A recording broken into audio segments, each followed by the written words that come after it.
बिस्मिल्लाहिर्रहमानिर्रहीम। अस्सलाम वालेकुम। आई होप सब खैर वाफियत से होंगे और अभी अपने रोज़े एंजॉय कर रहे होंगे।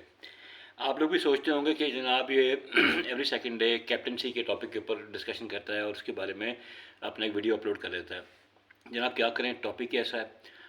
पाकिस्तान का सबसे मोस्ट सॉल्टेड आफ्टर अगर कोई स्पोर्ट है और कोई एक चीज़ जो पूरी पाकिस्तान की नेशन को बाइंड करके रखती है in terms of the sporting world, that is cricket.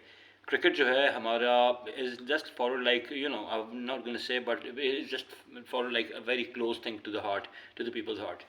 अब यहाँ पर हमारे कैप्टन की जो डिस्कशन का पर्पज़ ये है कि जब बाबर आजम को वर्ल्ड कप के बाद कैप्टनसी से इसको हटाया गया था, और तो जैसे ही लेफ्ट द कैप्टनसी, बट जका अशरफ साहब ने ऐसे सिचुएशन क्रिएट कर दी थी और चंद I would say I mean मैं भी इसी हक में था कि बाबर को कप्तानी से हटाया जाए, बिकॉज सोल सर्चिंग का मौका हर बंदे के लिए ज़रूरी होता है। पर्सपेक्टिव जो है ना, वो कहते हैं perspective alone shall set you free. Babar को पर्सपेक्टिव मिला, बाबर ने रिट्रोस्पेक्टिव एनालिसिस किया, अब बाबर ने अपनी गेम को इम्प्रूव किया और वो एक नया बॉर्न अगेन गुड क्रिकेटर बन के सामने आया, इम्पैक्ट क्रिकेटर बन के सामने आया, जिसने कैप्टनसी को भी थोड़ा अपना पीएसएल में एंजॉय किया।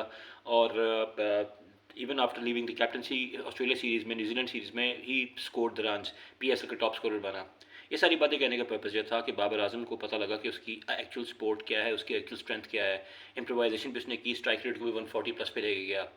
बाबर आजम जो है जब उसने कप्तानी छोड़ी और अपने आप को री इन्विग्रेट किया, तो अब उसने अपने बारे में एक अच्छी स्टेटमेंट दे दी है कि from his bat, not from his mouth और हिज जेस्चर्स, कि वो पाकिस्तान के लिए का अभी भी एक सुप्रीम बैट्समैन है और लीडरशिप रोल के लिए वो तैयार है। मैं सिर्फ साइम अयूब की एक एग्जांपल लेता हूँ। उस लड़के में एबिलिटी तो बहुत है, लेकिन बाबर आजम को उससे अप द ऑर्डर ओपनिंग में बॉलिंग करवाना, फिर उसको बैटिंग में साथ लेके चलना, और फिर पूरी टीम को लड़ाना और पेशावर जल्मी को सेमीफाइनल्स तक के लिए क्वालिफाई करवाना, ये सब चीज़ें मुझे बड़ी अच्छी उसके क्वालिटीज़ लगी। दूसरी जगह पे शाहीन शाह अफरीदी को जो कप्तान जब बनाया गया था, तो मैंने उस वक्त भी एक बात बोली थी कि पाकिस्तान क्रिकेट बोर्ड ने वही वाली गलती की है जिन्होंने बैक इन 1993 जावेद मिर्ज़ा साहब को उतार के और वसीम अकरम जो 24 से 25 साल का था उसको कप्तानी दे दी और वकार यूनुस को नायब कप्तान बना दिया। उस वक्त से तकरीबन 2010 तक पाकिस्तान की जो क्रिकेट टीम है ना, वो रिकवरी नहीं कर सकी थी।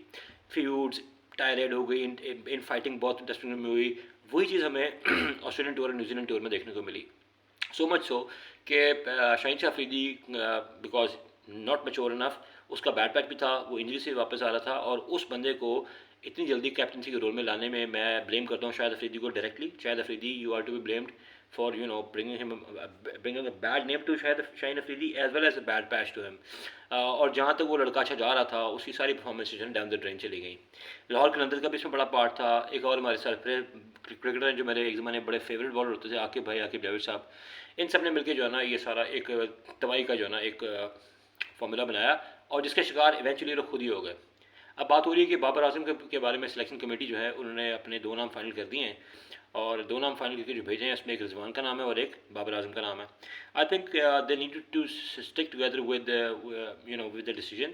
और अगर सिलेक्शन कमेटी को मोहसिन नकवी साहब ने मैंडेट दे दिया था कि वो कैप्टन को सिलेक्ट करेंगे, तो फिर ये दो नाम उनके पास भेजने का मुझे पर्पज़ को समझ नहीं आता। And what if Mohsin Naqvi साहब किसी थर्ड बंदे का नाम रिकमेंड कर दें? Highly not likely. मैं जितना को मोहसिन नकवी साहब के बारे में जानता हूँ, I'm not going to talk about his politics or his tenure as a CM। वो पॉलिटिकल ओपिनियन है, सब लोगों के डिफरेंट होते हैं। अब आवाम कभी भी किसी से खुश नहीं रह सकती, लेकिन जहाँ तक उसका एक मैनेजमेंट स्टाइल है, वो सक्सेसफुल बिजनेस अपना रन कर रहे हैं। मैं मानता हूँ कि अगर एक बंदा अपने कॉर्पोरेट सेक्टर में टीम मैनेजमेंट में लीडरशिप पोजीशन पे अच्छा रोल प्ले करता है, तो शायद वो यहाँ पे भी अच्छा सक्सेसफुल रोल प्ले कर दे। It rang my bells when you said ना कि सर्टेन टेक्निकल एस्पेक्ट्स हैं शाहीन शाह अफरीदी को लेके, उसकी कप्तानी को लेके। तो आई एम श्योर इस वक्त अगर आप मेरी बात को फॉलो करें और से एग्री करें, तो मेरा नहीं ख्याल कि शाहीन शाह अफरीदी इस टाइम पे पाकिस्तान क्रिकेट टीम में अपना स्लॉट वारंट भी करते हैं या जस्टिफाई भी करते हैं। I think he need some break. उसको महीने डेढ़ की ब्रेक चाहिए। He may skip the world cup, कोई बात नहीं, लेकिन जब वो वापस आएगा तो वो एक वही वाला शाहीन अफरीदी बन के आएगा जो कि एक अच्छा बॉलर है, जो कि एक इम्पैक्टफुल बॉलर है। और आई एम श्योर कि अगर ये दो नामों में से एक नाम जो पिक करेंगे मोहसिन साहब, तो मेरा ख्याल है बाबर आजम के साथ एक ड्यू कंसल्टेशन करके, आमिर का डिस्कशन करके, इमाद की डिस्कशन करके, फिर जो है ना उसको आगे लेके जाया जाएगा।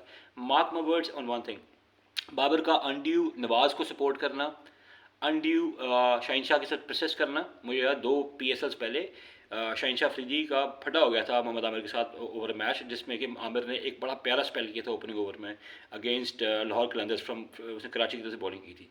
ये फटा वहाँ से चलता आ रहा था। जब ये बाबर का एक क्वार्टर बन गया था ना क्लोज प्लेयर्स का, और फिर आमिर की जगह नहीं टीम में बन रही थी, तो ये तब की बात है। तो आई थिंक कहीं ना कहीं बाबर के साथ जो फड्डा आमिर का हुआ या इमाद का हुआ या रिजवान वगैरह का आपस में, वो कराची किंग्स के ही टेन्योर के दौरान हुआ, और जहाँ पे बाबर ने अपने एक सेट ऑफ प्लेयर्स को खिलाना शुरू किया, वहाँ से इन दोनों को जो है ना लगा कि पाकिस्तान जो है के दरवाजे के लिए बंद हो गए हैं। मेरा ख्याल है इस डिस्कशन के बाद बाबर को कप्तानी में वापस रीइंस्टेट किया जाए, और फिर इंशाल्लाह होप की जाए कि पाकिस्तान का जो ड्रेसिंग रूम है वो फिर से यूनाइटेड हो। नॉट लाइक कि हमको गैंग बन जाए, but like it should be a band of great players and इंशाल्लाह bring laurels to the country. आपका इसके बारे में क्या ओपिनियन है? I look forward to your opinion. Thank you so much.